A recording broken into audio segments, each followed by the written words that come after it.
Assalamualaikum warahmatullahi wabarakatuh. Pada kesempatan hari ini, Ibu akan menjelaskan pelajaran bahasa Indonesia bab 8 materi pantun dan pidato. Materi ini ada di buku paket halaman 186, 188, dan 189.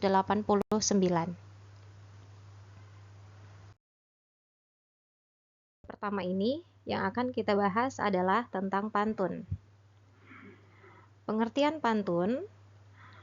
Pantun adalah puisi atau karya sastra lama bangsa Indonesia. Selain bangsa Indonesia, di bangsa Melayu juga ada yang namanya pantun.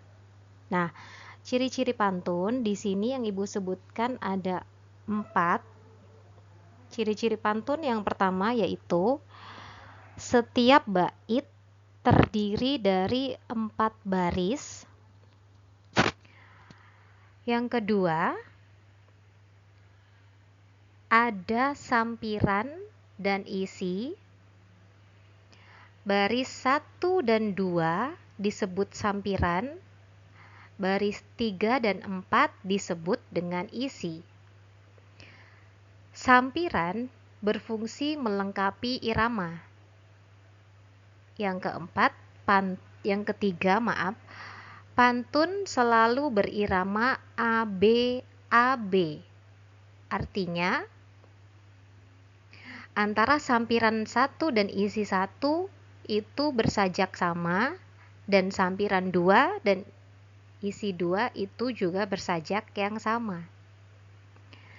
Yang keempat, biasanya terdiri dari 8 sampai 12 suku kata. Suku kata ya.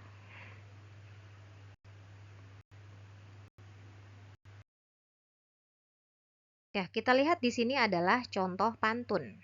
Contoh pantun. Nah, seperti yang Ibu sebutkan tadi, baris pertama dan kedua itu disebut apa? Sampiran. Baris pertama dan kedua itu disebut sampiran.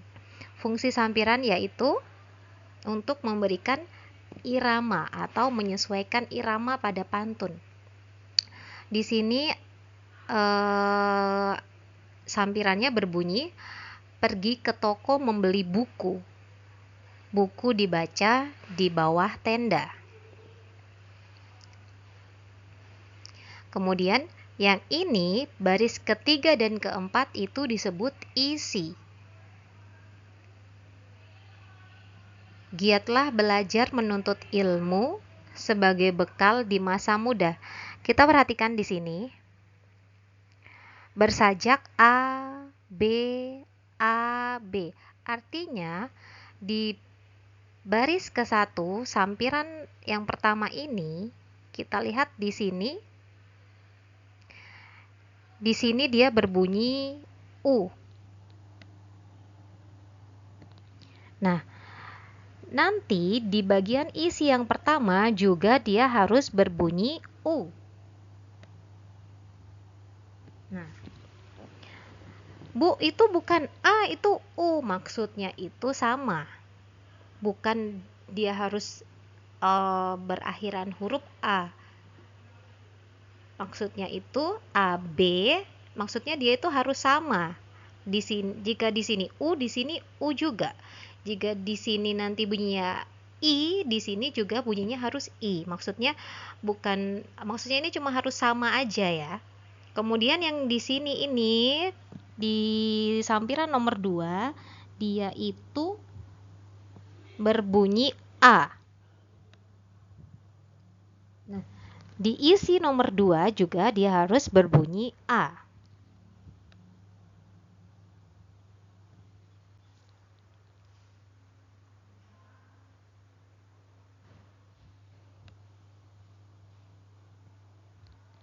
Sebentar ya.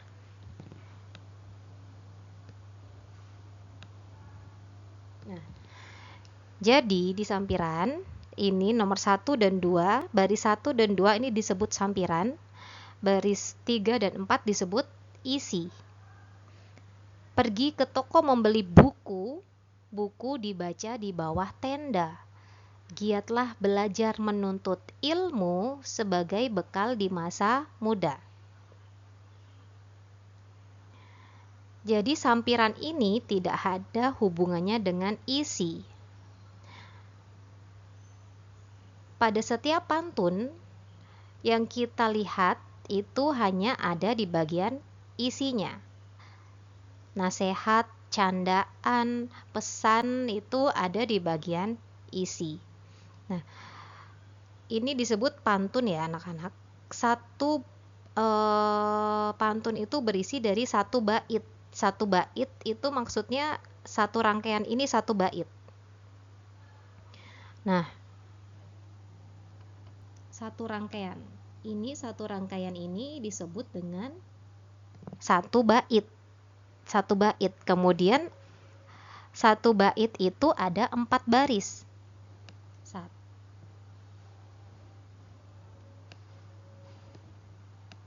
1, 2, 3, 4. Kemudian baris ke-1 dan ke-2 ini itu disebut sampiran. Baris ke-3 dan ke-4 disebut dengan isi.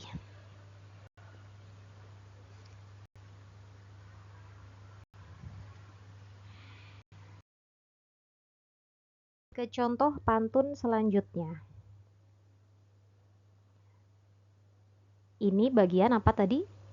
Sampiran. Baris pertama dan kedua disebut sampiran. Ini baris ketiga dan keempat disebut isi. Satu bait pantun, satu rangkaian pantun ada 4 baris. Baris pertama dan kedua disebut sampiran, baris ketiga dan keempat disebut isi. Kita perhatikan, ke pasar baru membeli peniti, pulang rumah kehujanan, tertawa geli di dalam hati melihat kucing ikut ujian. Ini contoh pantun jenaka. Coba kita lihat di sini. Nah, dia diakhiri dengan konsonanti atau kata i, huruf i. Sama di sini juga diakhiri dengan huruf i. Kemudian di baris kedua ini dia diakhiri dengan kata an. Sama dengan di bagian isi bagian 2 dia juga diakhiri dengan an. Jadi sama, dia bersajak A B A B.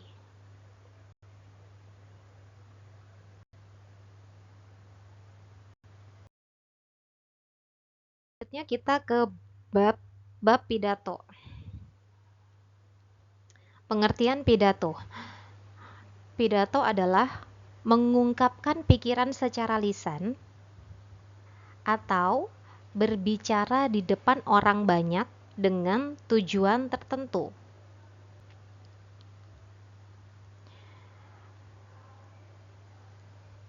Ada yang namanya pidato persuasif. Kita tahu bahwa persuasif itu artinya mengajak, ajakan. Jadi, pidato persuasif adalah pidato yang bertujuan untuk mengajak atau mempengaruhi pendengar untuk melakukan sesuatu yang bermanfaat. Pidato persuasif berarti pidato yang mengajak pendengar melakukan sesuatu yang bermanfaat. Kemudian di bagian-bagian pidato ada 3 bagian pidato. Yang pertama itu bagian pembuka. Biasanya bagian pembuka berisi salam pembuka, ungkapan sapaan, puji syukur kepada Tuhan, atau menegaskan materi apa, pidato apa yang akan kita sampaikan. Nah, yang kedua adalah bagian isi. Bagian isi ini merupakan uraian pidato yang telah kita susun, yang telah kita tulis sesuai dengan yang kita rencanakan. Nah, di bagian ketiga, selanjutnya bagian terakhir adalah bagian penutup. Biasanya di bagian penutup berisi kesimpulan, harapan, ucapan terima kasih, serta salam penutup.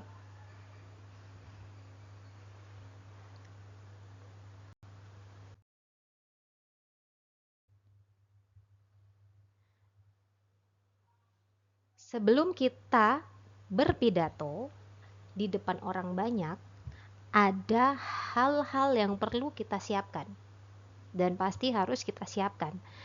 Yang pertama yaitu menyiapkan naskah pidato. Tidak mungkin orang berpidato ujuk-ujuk langsung berdiri di depan umum. Enggak, pasti mereka menyiapkan dulu naskah pidatonya. Mereka sudah menyusun dari jauh-jauh hari materi apa atau pidato apa yang akan mereka sampaikan.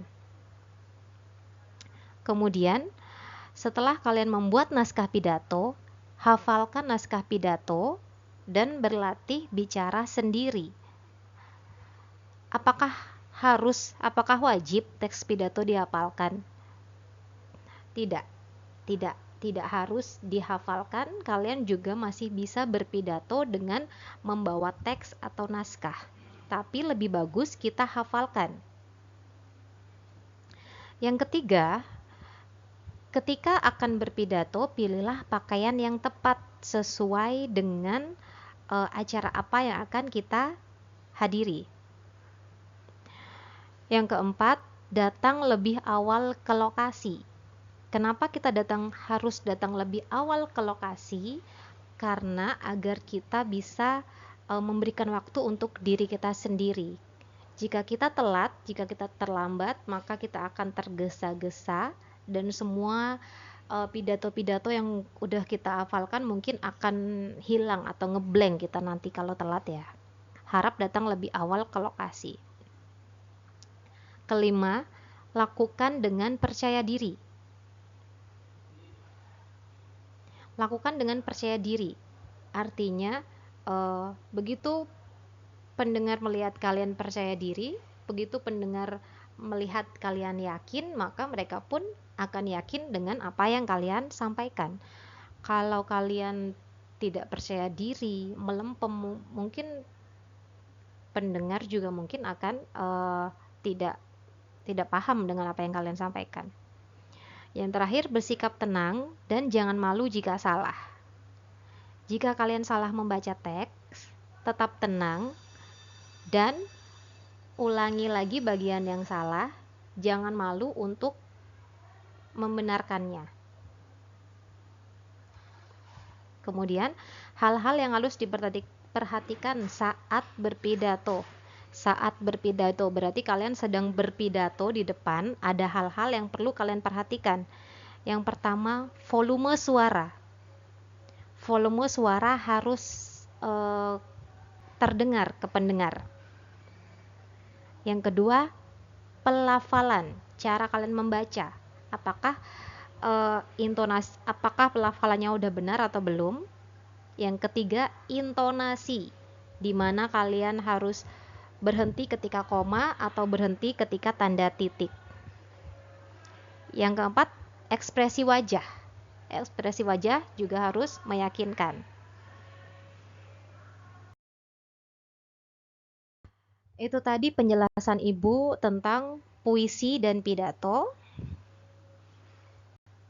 Silakan kalian ulangi lagi video ini jika kalian kurang memahami atau masih bingung tentang materi yang Ibu sampaikan.